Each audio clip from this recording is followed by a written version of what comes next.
Daripada Putrajaya kita ada Bapak Ibu ya. Doktor Datuk Joya. Ya.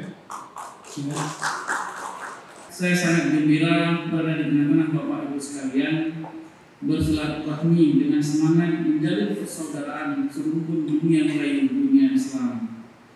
Dengan segenap rasa hormat, saya mengucapkan selamat datang Bapak Ibu sekalian di Kota Banda Aceh, kota yang bersejarah dan berbudaya Islam.